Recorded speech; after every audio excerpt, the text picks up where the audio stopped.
स्वयंवर में दमयंती द्वारा नल का वरण। वृद्धश्मुनि कहते हैं, राजन, तदनंतर शुभ समय, उत्तम तिथि तथा पुण्यदायक अवसर आने पर राजा भीम ने समस्त भूपालों को स्वयंवर के लिए बुलाया। यह सुनकर सब भूपाल काम पीड़ित हो दमयंती को पाने की इच्छा से तुरंत चल दिए। रंगमंडप सोने के खंभों से सुशोभित था। तोरण से उसकी शोभा और बढ़ गई थी। जैसे बड़े बड़े सिंह पर्वत की गुफा में प्रवेश करते हैं, उसी प्रकार उन नरेशों ने रंग मंडप में प्रवेश किया। वहां सब भूपाल भिन्न भिन्न आसनों पर बैठ गए। सबने सुगंधित फूलों की माला धारण कर रखी थी और सबके कानों में विशुद्ध मणिमय कुंडल झिलमिला रहे थे।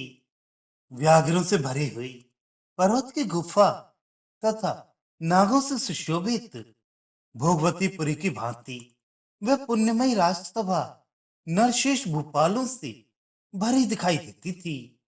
वहां भूमिपालों की 5 उंगलियों से युक्त परिक जैसी मोटी भुजाएं, आकार प्रकार और रंग में अत्यंत सुंदर तथा 5 मस्तक वाले सर्प के समान दिखाई देती थीं। जैसे आकाश में तारे प्रकाशित होते हैं, उसी प्रकार सुंदर केशांत भाग से विभूषित एवं रुचिर नासिका, नेत्र और भावों से युक्त राजाओं के मनोहर मुख सुशोभित हो रहे थे।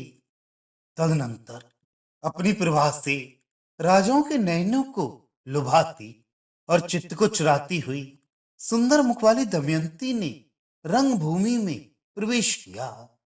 वहां आते ही दमयंती के अंगों पर उन महामना नरेशों की दृष्टि पड़ी। उसे देखने वाले राजाओं में से जिसकी दृष्टि दमयंती के जिस अंग पर पड़ी वहीं लग गई, वहां से हट ना सकी।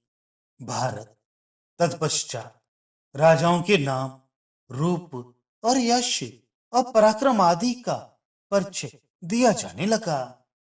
भीम कुमारी दमयंती ने आगे बढ़कर देखा, यहां तो एक जगह 5 पुरुष एक ही आकृति के बैठे हुए हैं। उन सबके रूप रंग आदि में कोई अंतर नहीं था। वे पांचों नल ही के समान दिखाई देते थे।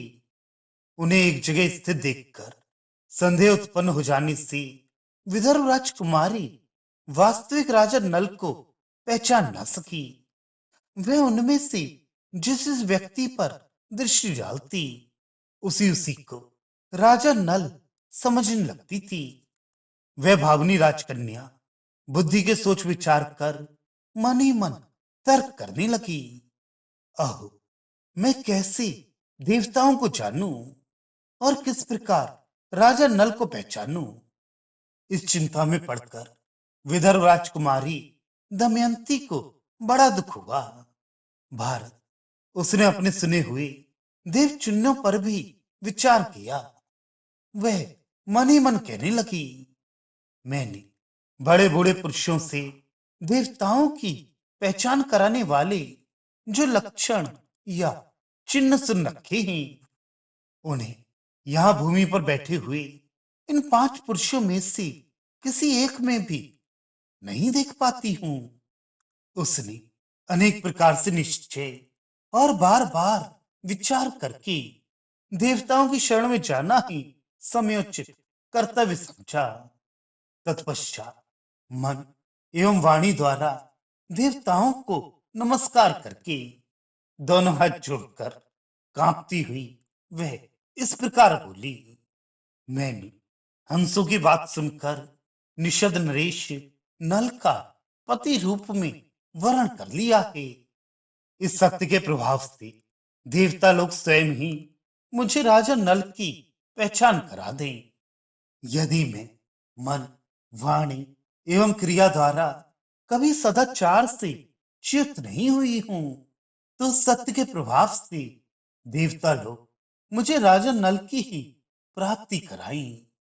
यदि देवताओं ने उन निषद नरेश नल को ही मेरा पति निश्चित किया हो, तो सत्य के प्रभाव से देवता लोग मुझे उन्हीं को बतला दें।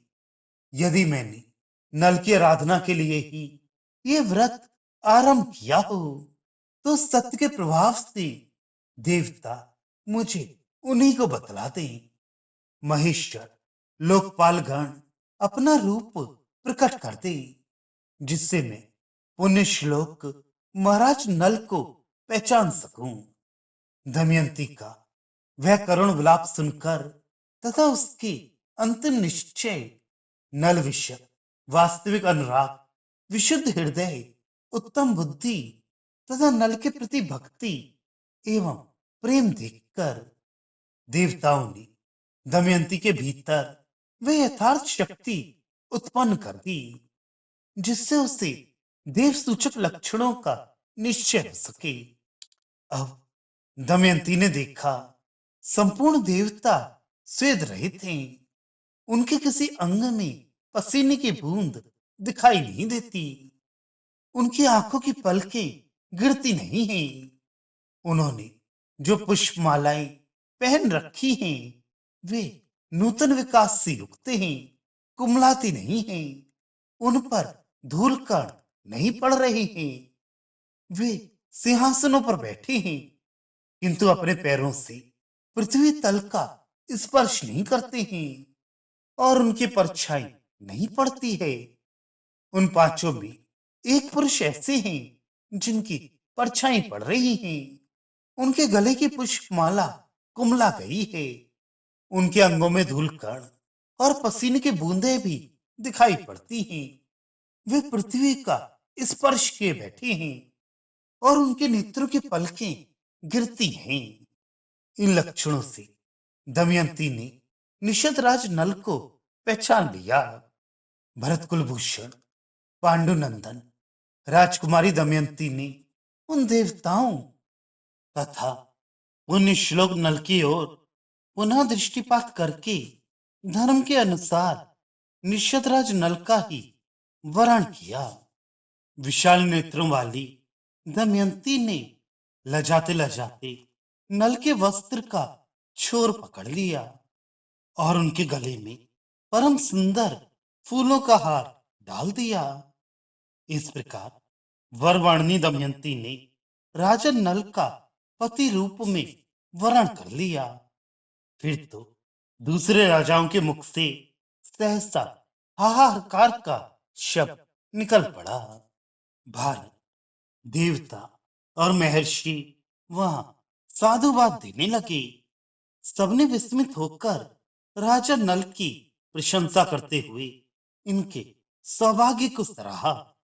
गुरुनंदन वीरसेन कुमार नल ने उल्लासित हृदय से सुंदरी दमयंती को आश्वासन देते हुए कहा, कल्याणी, तुम देवताओं के समीप जो मुझ जैसे पुरुष का वरण कर रही हो, इस अलौकिक अनुराग के कारण अपने इस पति को तुम सदा अपनी प्रत्येक आज्ञा के पालन में तत्पर समझो। पवित्र मुस्कान वाली देवी, मेरे शरीर में जब तक प्राण रहेंगे, तब तक तुम में मेरा अनन्य अनुराग बना रहेगा। ये मैं तुमसे सच्ची प्रतिज्ञा करके कहता हूं। इसी प्रकार दमयंती ने भी हाथ जोड़कर विनीत वचन द्वारा महाराज नल का अभिनंदन किया। वे दोनों एक दूसरे को पाकर बड़े प्रसन्न हुए। उन्होंने सामने अग्नि आदि देवताओं को देखकर मन ही मन उनकी ही शरण ली। दमयंती ने जब नल का वरण कर लिया, तब उन सब महातेजस्वी लोकपालों ने प्रसन्न चित्त होकर नल को 8 वरदान दिए। शचीपति इंद्र ने प्रसन्न होकर निषद राज नल को यह वर दिया कि मैं यज्ञ में तुम्हें प्रत्यक्ष दर्शन दूंगा और अंत में सर्वोत्तम शुभ गति प्रदान करूंगा। हविष्वक्ता अग्निदेव ने नल को अपने ही समान तेजस्वी लोक प्रदान किए और यह भी कहा कि राजा नल जहां चाहेंगे वहीं मैं प्रकट हो जाऊंगा। यमराज ने कहा कि राजा नल की बनाई हुई रसोई में उत्तमोत्तम रस एवं स्वाद उपलब्ध होगा और धर्म में इनकी दृढ़ निष्ठा बनी रहेगी। जल के स्वामी वरुण ने नल की इच्छा के अनुसार जल प्रकट होने का वर दिया और ये भी कहा कि तुम्हारी पुष्पमालाएं सदा उत्तम गंध से संपन्न होंगी। इस प्रकार सब देवताओं ने दो दो वर दिए। इस प्रकार राजा नल को वरदान देकर वे देवता लोग स्वर्गलोक को चले गए। स्वयंवर में आए हुए राजा भी विस्मय विमुग्ध हो नल और दमयंती के विवाह उत्सव का सा अनुभव करते हुए प्रसन्नता पूर्वक जैसे आए थे वैसे लौट गए। सब नरेशों के विदा हो जाने पर महामना भीम ने बड़ी प्रसन्नता के साथ नल दमयंती का शास्त्र विधि के अनुसार विवाह कराया। मनुष्य में श्रेष्ठ निषद नरेश नल अपनी इच्छा के अनुसार कुछ दिनों तक ससुराल में रहे। फिर विदर्भ नरेश भीम की आज्ञा ले दमयंती सहित अपनी राजधानी को चले गए। राजन पुण्य श्लोक महाराज नल ने भी उस रमणीय रत्न को पाकर उसके साथ उसी प्रकार विहार किया जैसे शची के साथ इंद्र करते हैं। राजा नल सूर्य के समान प्रकाशित होते थे। वीरवर नल अत्यंत प्रसन्न रहकर अपनी प्रजा का धर्म पूर्वक पालन करते हुए उसे प्रसन्न रखते थे। उन बुद्धिमान नरेश ने नहुष नंदन ययाति की भांति अश्वमेघ तथा पर्याप्त दक्षिणा वाले दूसरे बहुत से यज्ञों का भी अनुष्ठान किया। तदनंतर देवतुल्य राजा नल ने दमयंती के साथ रमणीय वनों और उपवनों में विहार किया। महामना नल ने दमयंती के गर्भ से इंद्रसेन नामक एक पुत्र और इंद्रसेना नाम वाली एक कन्या को जन्म दिया। इस प्रकार यज्ञों का अनुष्ठान तथा सुखपूर्वक विहार करते हुए महाराज नल ने धन धान्य से संपन्न वसुंधरा का पालन किया।